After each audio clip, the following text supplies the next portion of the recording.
Hello everyone, it's Nicole Galacci from FoodGrads and I'm joined by Dr. Darren Dutwala from Northeastern University, and we're going to talk to you about starting a career in the food industry. In this video, we're going to talk about social media presence and networking. Darren, I see you're very active on LinkedIn, and so am I. And I see, in terms of your following, your engagement online, you have some wonderful followers. People really engage with you. What would your advice be to students and grads that perhaps don't have a professional online presence, or have an online presence, perhaps not quite so professional? What's your take on that? That's a great question. Um, I'm often asked about social media presence, and there's such a wide range of how people look at it. I actually know some people that have pretty high level positions in government that will do anything and everything they could in order to avoid having a Facebook or a LinkedIn or Instagram, Twitter, because they're afraid of saying something or coming across as something that would be criticized or would compromise the situation. And I never really thought too much about that until one friend of mine was going up for a really high, like would be in the White House Hmm. type position often. And she did get that job, but along the way, she actually had to create a LinkedIn profile and create a Twitter handle because the hiring process actually thought it was weird if she didn't have one, Yeah, because anyone in this age group today, of course you have one, and if you say you don't, then you're lying. right. That You're was their kind hiding of something. approach. Yeah. Yeah, you're hiding something, exactly. So I do think it's important to have, for two reasons. One is just for networking, um, and two is that idea of it's almost like a virtual extension of your resume. Hmm. I don't think that anyone's going to hire someone without doing a quick look on LinkedIn to see Yeah. what they can find about them, and then look at other places. I mean, you hear today about people who um, they're fired from a job because of some viral comment that they made on social media or Hmm. things of that nature. People do encounter that today where you're not being hired just on your resume and cover letter, but also on your social media presence. So Well, I I think think it's it very important. exposes, yeah, I think it exposes who you are as a person because there's a pattern. It's not just one thing you put out, but if you consistently put out some sort of messaging, um, that's who you are. It comes through. I would add to that I think there are different reasons for the different social channels as well. I have a personal social media hat and I have a business hat, and they're not necessarily completely different. I use my Facebook is more for staying in touch with people from the UK and from other areas of the world, and it's about my kids and what I'm eating tonight, which I don't necessarily think people are that interested in. So I don't make it public, and I don't advertise for people to connect with me there if I'm working, from a professional standpoint. But I'm also as active on LinkedIn, which I do believe is the professional network. And I would say if you don't have a good LinkedIn profile, up to date picture, all the rest of it, and a good picture, a clear picture, not swigging a beer bottle, like it's got to be professional. Um, My then favorite that is speaks when they're volumes. My favorite is when someone's LinkedIn profile, there's three people, and you're like, which one are you? Yes, yeah, exactly. Or you were doing kids, and I think that's sweet, but I don't necessarily think that's the place for it. I think LinkedIn is people want to know about you, not your family. Maybe that's what Facebook is for. So I think truly understand what the different platforms are for. I think Instagram is amazing if you are looking to build a career around food, if you are choosing food and your culinary expertise, because that's really where people put their photographs and where you can really shine. And so again, it's an extension of your resume, and you can even refer to it on your cover letter or resume. I'm super proud of my blog, or I'm proud of the pictures that I have on Instagram. So I think understand what they're for. up to end, it keeps going and going. Snapchat, TikTok. I don't know anything about those ones, and I don't choose to. I've kind of made a decision that I think I'm on Instagram. I'm on Instagram, but I'm not very active on it from a business perspective. And Twitter, both personal and business, and LinkedIn and Facebook. And that's enough for me. I think you can go overboard as well. If you're really truly using it for a business perspective, for a professional perspective, get good on each platform as opposed to trying to be everything to everybody on 10 different platforms, and then it will dilute your message. So, I know that maybe is going a bit more on the business, but I think it's your personal branding. That's what it boils down to. Well, I think you mentioned the idea of hats, and I think that that's exactly how I look at it in terms of, um, you know, for me, Facebook is about friends and family, Hmm. and me being a way of escaping and having fun, being silly, whatever, right? Right. But on LinkedIn, a because I'm associated with my employer, Hmm. I think about how I represent not only myself but also my university that I work for. Not that I went to school, not that I would want to be represent them badly, but because I work at a university, I don't just Right. represent myself. I represent my mission. I represent my future. I represent others in my field. I represent the people I work for, the people I represent. And I know that sounds like a lot of burden to carry on a shoulder, but when you start thinking of it like that in terms of who can be impacted by what you say or do on Hmm. that platform, and how are you perceived? Yes. I think about that in terms of the hat that I wear. I don't use Instagram or TikTok or a lot of different things. I do find that I use Twitter, but ironically, I was thinking about this not too long ago. I mostly use Twitter when I'm at events. Um, Because it's on and your I'm gonna, phone and it's easy to, yeah, I'm at a conference. I'm at a yeah. thing, and I'm gonna, great thing was said on stage today, or great to have met up with my industry partners, or whatever.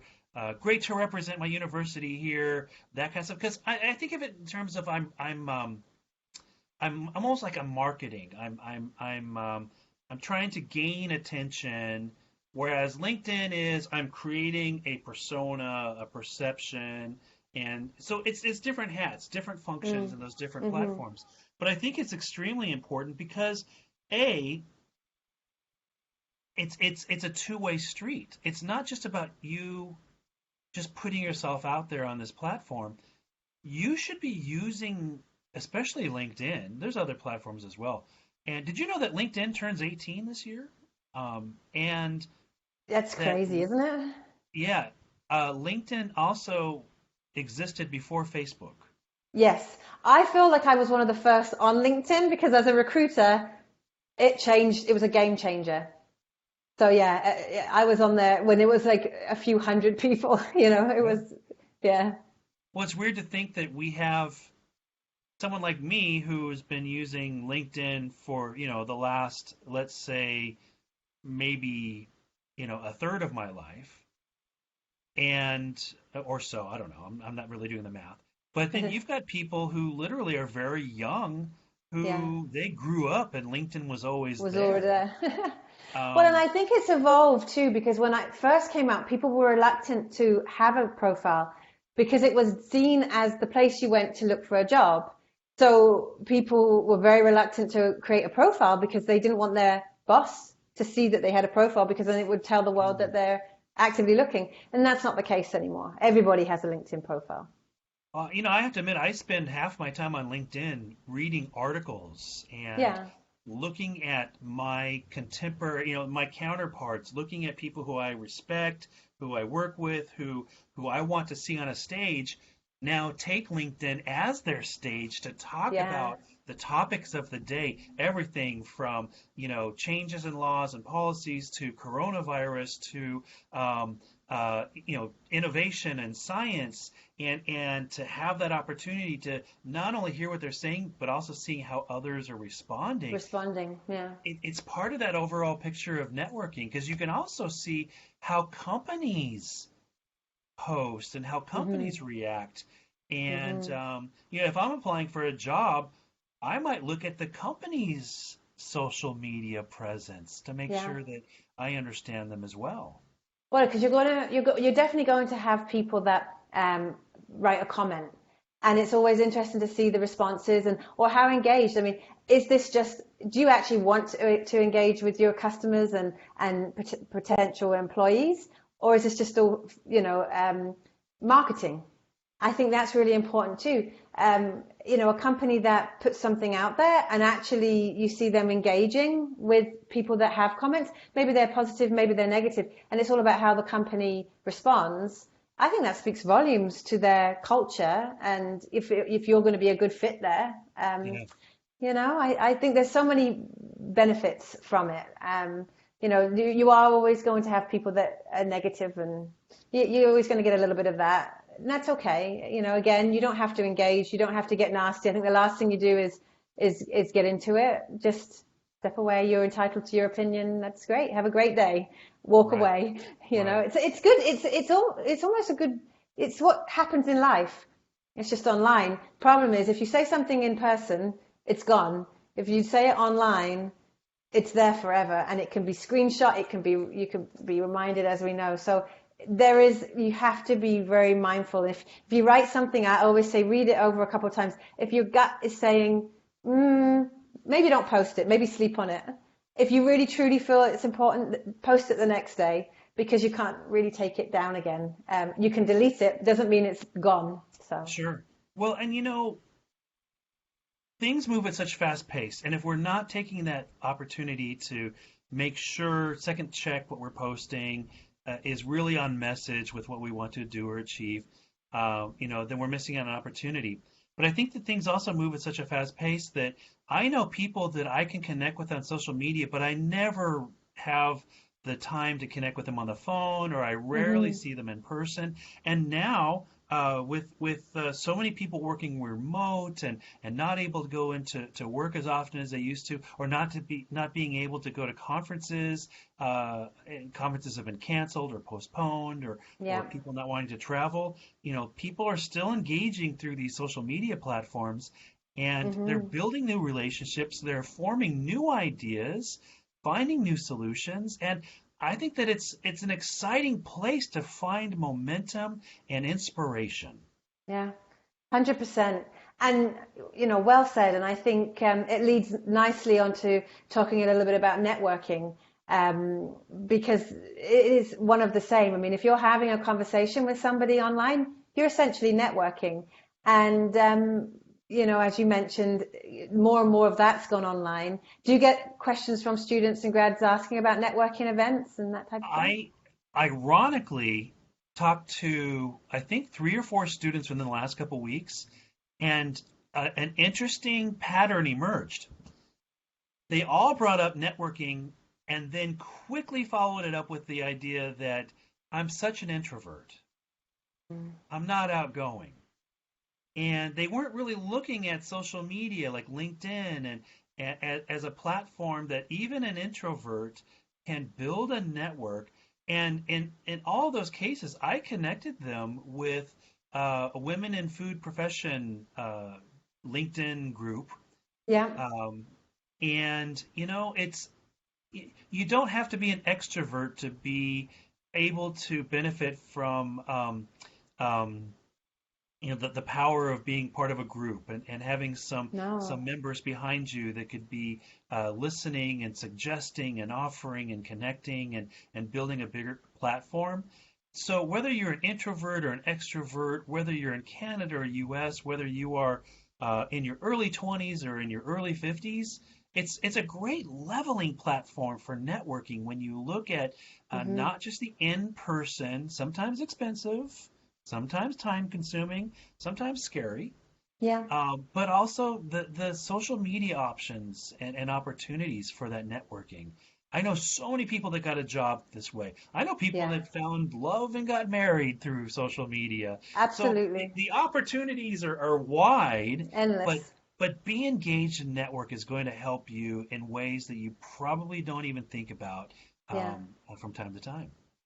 I would even add to that that I don't love public speaking, and in my position now, starting a company and trying to grow a company, I need to share with people the messaging of what FoodGrads is and what the company does. And typically that's done in front of a room of people, and that terrifies me. And then, Mm. I'm working with that and whatever. And I I've would got another. say, Oh, I was going to say I've got a weird example. So my recent book. This sounds like a plug, but my recent book on food safety, past, present, and predictions. I actually used LinkedIn to try out a couple of passages, see what other people thought about them.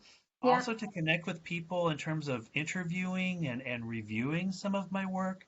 yeah. And so it's not solely a way to just be I'm networked to people or I found a job. It could even help you with larger projects you're working on to get more ideas and more Opinions. perspectives and Yeah, opinions. absolutely, absolutely. And I was going to say, everyone's different. Everyone, fares differently in different situations. And one of the things I've learned from inviting students and grads to different events that I've been involved in is the questions over and over. Where do I park? Where do I pick up my ticket? It's things that you don't assume people are worried about, nervous about, that they actually are. And I think I'm the same. Those things go through my mind. Oh, am I going to get there on time? The commute, the parking situation. And then you add on top that layer of, then I'm going to meet people and, be on my game and maybe present something. I think this is a perfect time while people are doing more online networking, to really improve your skills there. And you don't have to fret about the commute or the parking. You just literally have to find a quiet spot in your home and get online. And I think that takes away a lot of the pressure for introverts as well. I completely sympathize, and I have said yes to much more in terms of opportunities to present and have these types of conversations than I ever think I would have done prior, because that stuff was going through my head, and I think it's a great time to really come out of yourself, and sign up for these network events. Sometimes you don't have to say anything even. You can just be there. You can just listen to what other people are saying. So if you're nervous, listen to what other people are saying, and you'll soon realize that you're the same as everyone. You got the same questions, you've got the same knowledge and experience and skills, and you can do it too. But I think it's a great time to network more online. Something you just said reminded me of a funny. Something you just said reminded me of a funny experience I had not too long ago. I was going to a conference where I was going to be speaking, and someone who I didn't know too well um, contacted me on LinkedIn and said that they saw that I was on the program for this conference, and they realized that they were connected to me, and they were asking me how does one network at a conference because they're going to go to this conference, Hmm. and I had to I thought about it for a minute and I realized it's just like you're doing right now. You reach out to someone, you say Yeah, hello, introduce yourself, and ask a question, and take it from there. yeah, But you're not doing it online. So I just thought it was funny that someone was networking and reaching out to ask me about online, to yes. ask me about networking and Not reaching out in realizing they're person. actually doing it. Yeah, yeah. Yes. It might It's not be in not. a convention center, but Yeah, it's all the labels of things, I think, and people get worked up with this networking. It's very stressful, and I got to do it right. And it's people talking to people.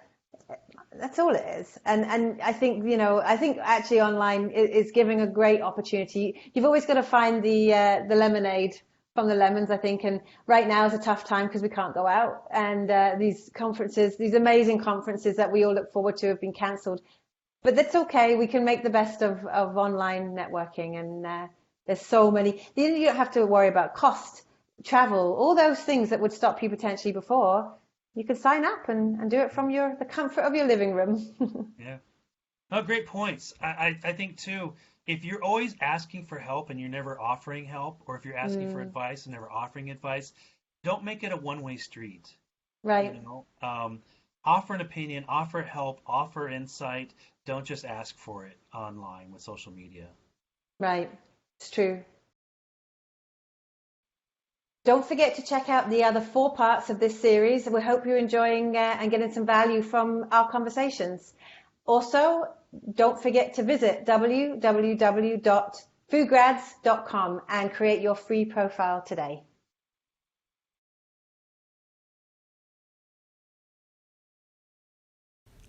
Consider exploring these resources.